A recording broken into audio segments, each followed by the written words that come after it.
when I was about 9, my mother started having these dreams that turned out to be memories of a significant trauma of sexual abuse, and she shares her story publicly, so there's no shade on her there, and it just pushed her over the edge mentally and emotionally, and she went out into our backyard with my father's 38 snub nose with 6 bullets in the chamber in this revolver, and she pulled the trigger 6 times, but the gun wouldn't fire. Mm. And then she threw the gun goes off. Her immediate thought is, she's sharing this with me almost 20 years later. Her immediate thought was, I'm so broken, I can't even kill myself right. And that day, the Lord grabbed her heart. Oh, well. And then almost 7 years later, a friend of my father, Johnny Hollins, who he worked with at Exxon Chemical, invited him to church. And I tell people all the time, you never know the power of an invitation, So true. because that invitation changed the trajectory of my life. My mother was going to church, but me and my dad and my brother were not. And when Johnny made that invitation, and it was to Bethany World Prayer Center, which you will be familiar with, Yes. that's where I became a Christian.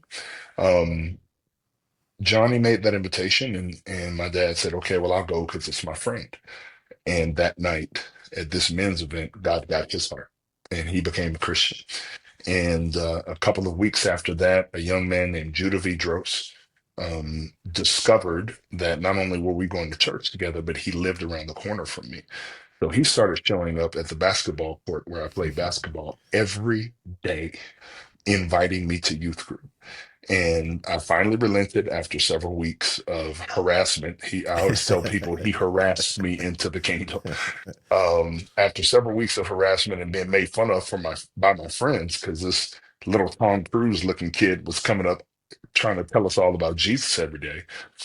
I went to the youth ministry that night. Pastor Adam McCain was the pastor at the Bethany Youth Ministry at the time, and I heard the gospel for the first time. I remember it vividly. I was standing in the back of the room with Judah. I had on wind pants, and I had one leg pulled up during that LL Cool J Oh, phase, yes. and a t-shirt and a flat bill ball cap, blue Chuck Taylors. Like, I remember it vividly.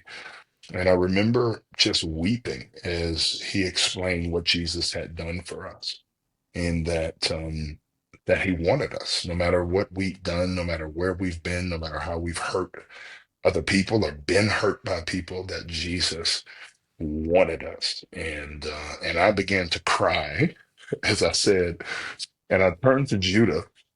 And he, at this time I was about 6'2". I grew 3 more inches once I got to college, but I was about 6'2" at this time. And Judah was about 5'7". And I turned to Judah and I looked down and I'm like, what's happening to me? And he goes, that's the Holy Spirit, man. He's saving you.